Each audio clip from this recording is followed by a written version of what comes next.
Hi friends, அஸ்ஸலாமு அலைக்கும். Welcome to மல்லி விலாக்.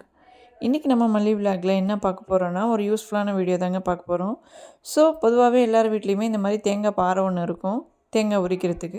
அந்த பாறை உங்களுக்கு உடஞ்சி போச்சுன்னா நீங்கள் அதை தூக்கி போட்டுருவீங்க. அதை தூக்கி போட்டுறாமல் நீங்கள் பத்திரமா எடுத்து வச்சுருந்துட்டு இந்த வீடியோ பார்த்துட்டு இது மாதிரி செஞ்சு யூஸ்ஃபுல்லான பாறையை நீங்கள் உங்கள் வீட்டுக்கு மாற்றி வச்சுக்கலாம்.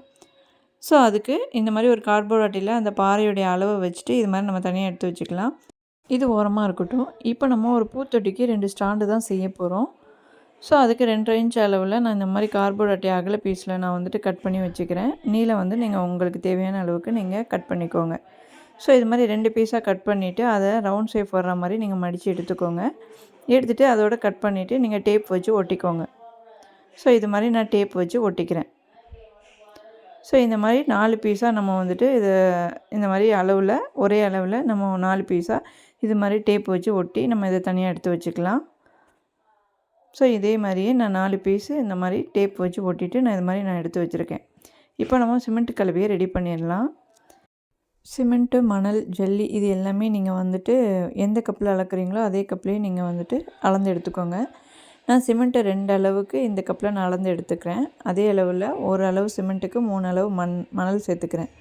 ஸோ இது மாதிரி 2 அளவு சிமெண்ட்டுக்கு 6 அளவுக்கு மணல் சேர்த்துட்டு நல்லா இந்த மாதிரி கலந்து விட்டுக்கோங்க. கலந்து விட்டுட்டு கொஞ்சம் கொஞ்சமாக தண்ணி சேர்த்துட்டு நம்ம இப்போ நல்லா இதை கலந்து விட்டுக்கலாம். ஸோ இது மாதிரியே நான் எல்லாத்தையும் கலந்து விட்டுக்கிறேன். அடுத்து நம்ம ஜல்லி தான் சேர்க்கணும். ஸோ ஜல்லி சேர்க்குறதுக்கு முன்னாடி நான் இப்போது பூத்தொட்டிக்கு ஸ்டாண்டு செய்யணும்னு சொன்னல, அந்த ஸ்டாண்டுக்கு நம்ம ஜல்லி சேர்க்காமல் இது மாதிரி சிமெண்ட் கலவையை மட்டும் இந்த ஒரு கார்ட்போர்ட் அட்டை கீழே வச்சுட்டு அந்த ஸ்டாண்டை மேலே வச்சுட்டு அது மேலே ஃபுல்லாக இது மாதிரி நீங்கள் சிமெண்ட் கலவையை சேர்த்து நல்லா தட்டி விட்டுக்கோங்க. தட்டி விட்டுட்டு இது தனியாக இருக்கட்டும், நல்லா இது காயட்டும். அடுத்து நம்ம இப்போ கலந்து வச்சுருந்ததில் இன்னும் கொஞ்சம் தண்ணி ஊற்றி கலந்துட்டு நம்ம எந்த கப்பில் சிமெண்ட்டும் மணலும் எடுத்தோமோ அதே கப்பில் 2 அளவுக்கு ஜல்லி எடுத்துகிட்டு இது மாதிரி நல்லா கலந்து வச்சுக்கிறேன். ஸோ இது மாதிரி கொஞ்சம் கொஞ்சமாக தண்ணி சேர்த்துக்கோங்க. ரொம்ப தண்ணி ஆயிடுச்சுனாலும் அது வந்துட்டு நம்மளுக்கு செட் ஆகாமல் போயிடும். ஸோ இது மாதிரியே கலந்து வச்சுட்டு நீங்கள் இது மாதிரி கார்ட்போர்ட் அட்டையை எடுத்துகிட்டு அந்த கார்ட்போர்ட் அட்டையில் நம்ம கலந்து வச்சுருந்த அந்த சிமெண்ட் கலவையை கொஞ்சமாக இது வரையும் சேர்த்துக்கலாம். சேர்த்துட்டு நல்லா பரப்பி விட்டுக்கோங்க. பரப்பிட்டு இது மாதிரி தட்டி விட்டுட்டு இப்போ நம்மளுக்கு உடஞ்சிருந்துச்சுன்னா அந்த கால் பகுதியை மட்டும் எடுத்து அது மேலே வச்சுக்கோங்க. வச்சுட்டு நான் ரொம்ப நடுவுலையும் வைக்கல, அதாவது 2வது இடத்துல வச்சுருக்கேன். சரி வச்சுட்டு அந்த பாறையை நல்லா அழுத்தி பிடிச்சிக்கோங்க. அழுத்தி பிடிச்சிட்டு அது நேராக நிற்கிற மாதிரி ஏதாவது ஒரு ஜன்னல் ஓரத்தில் ஒரு கை கட்டி நீங்கள் இந்த மாதிரி எடுத்து விட்டுக்கோங்க. ஸோ நேராக நிற்கிற மாதிரி பார்த்துக்கோங்க. பார்த்துட்டு நம்ம கலந்து வச்சுருந்த அந்த சிமெண்ட் கலவையை அதில் பாதி அளவுக்கு நீங்கள் இன்னும் கொஞ்சம் சேர்த்துக்கோங்க. சேர்த்துட்டு ஒரு நாள் ஃபுல்லாக இதை நீங்கள் காய விட்டுருங்க. ஸோ இது இப்போ ஒரு நாள் ஃபுல்லாக காயட்டும். நம்ம அடுத்த நாள் வந்துட்டு இதை பார்க்கலாம். இப்போ இது அடுத்த நாள் இல்லை, நான் 2 நாள் இதை காய விட்டுட்டேன். 2வது நாள் கழித்து தான் நான் இதை வந்துட்டு பார்க்குறேன். ஸோ இப்போ நல்லாவே காஞ்சிருக்கு. இப்போ இதை நம்ம எடுத்து பார்த்துடலாம் எப்படி இருக்குன்னு. ஸோ இப்போ நான் அந்த கயிறு கட்டி வச்சுருந்ததை நான் எடுத்து விட்டுட்டு சரியான வெயிட்டாக இருக்குங்க. நல்லா இது காஞ்சும் இருக்குது.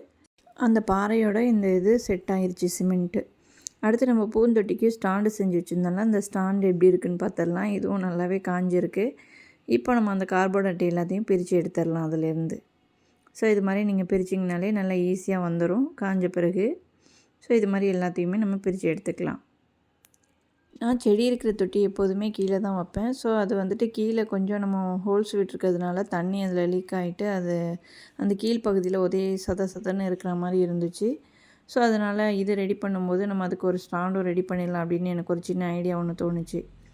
ஸோ அதனால் அந்த ஸ்டாண்டையும் செஞ்சுட்டு இந்த பாறைக்கும் ஒரு ஸ்டாண்டு மாதிரி செஞ்சாச்சு.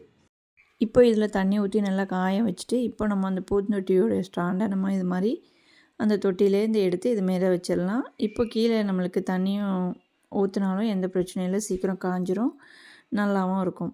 ஸோ இப்போ தேங்காய் நீங்கள் எத்தனை தேங்காய் உரித்தாலும் இது நல்லா ஸ்ட்ராங்காகவும் இருக்கும், உரிக்கிறதுக்கும் ஈஸியாக இருக்கும். ஸோ அவ்வளோதாங்க. என்னோடய ஐடியா உங்களுக்கு பிடிச்சிருந்துச்சுன்னா என்னோடய சேனலை சப்ஸ்கிரைப் பண்ணிவிட்டு உங்கள் ஃப்ரெண்ட்ஸ் அண்ட் ஃபேமிலிக்கு ஷேர் பண்ணுங்கள். யூஸ்ஃபுல்லான வீடியோவாக இருந்துச்சுன்னா என்னோடய சேனலை சப்ஸ்கிரைப் பண்ணி வச்சுக்கோங்க. தேங்க்யூ. அஸ்ஸலாமு அலைக்கும்.